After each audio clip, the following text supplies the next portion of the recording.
Dahil narito ako ngayon sa Dubai, isang lugar na malapit sa Tabuk sa hilagang bahagi ng Saudi Arabia, nais kong ibahagi sa inyo ang kaunting kasaysayan ng lugar na ito. Habang nakatayo ako sa may corniche, tanaw ko ang mga bangkang nakahilera sa dagat at ang mga lumang gusali sa kabilang bahagi ng pantalan. Sa unang tingin, tila isa lamang itong tahimik na baybaying lungsod. Ngunit sa likod ng katahimikang ito ay nakatago ang mahabang kasaysayan ng kalakalan, paglalakbay at pakikipagsapalaran sa Red Sea. Kung tumayo ka sa corniche ng Dubai at pagmasdan mo ang mga nakahilerang bangka at motorboat sa dagat, para kang nakatayo sa isang piraso ng kasaysayan.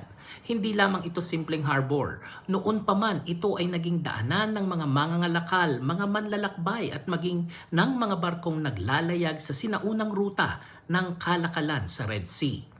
Noong unang panahon, bago pa magkaroon ng modernong pantalan at malalaking barko, ang Red Sea ay isa sa pinakamahalagang trade routes sa mundo.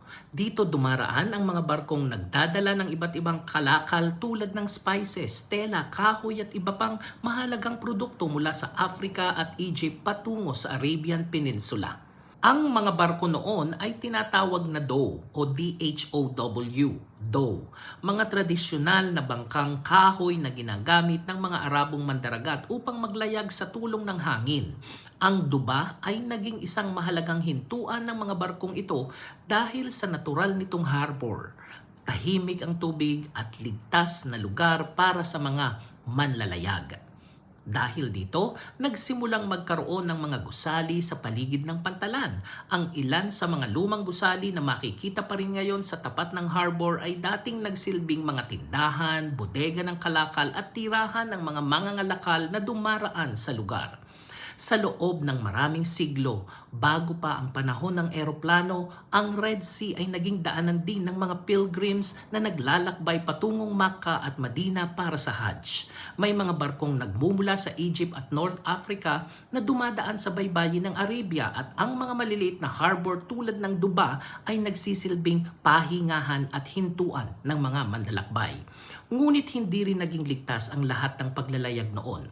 Sa ilang bahagi ng kasaysayan, mayroon ding mga pirata sa Red Sea na umaatake sa mga barkong may dalang mahalagang kalakal. Dahil dito, ang mga mangangalakal ay madalas suminto sa mga harbor tulad ng Dubai upang umiwas sa panganib sa gitna ng dagat. Sa gabi noon, ang harbor na ito ay puno ng mga bangkang nakatali sa pier, liwanag ng mga lampara mula sa lumang gusali at mga mandaragat na nagkukwentuhan tungkol sa kanilang mahahabang paglalakbay. Sa paglipas ng panahon at sa pag-unlad ng modernong Saudi Arabia, itinayo ang mas malaking pantalan na kilala ngayon bilang Dubai Port na nagsisilbi sa mas malalaking barko at kalakalan. Ang dating harbor na makikita sa corniche ay nananatili bilang fishing harbor kung saan nakahimpil ang mga bangka ng mga lokal na mangingisda. Ngayon, habang nakatingin ako sa dagat ng Red Sea dito sa Dubai, parang tahimik na saksi ang lugar na ito sa napakaraming kwento ng nakaraan. Mga mangangalakal, mga pilgrims, mga mandaragat at mga paglalakbay na naganap dito sa loob ng maraming siglo.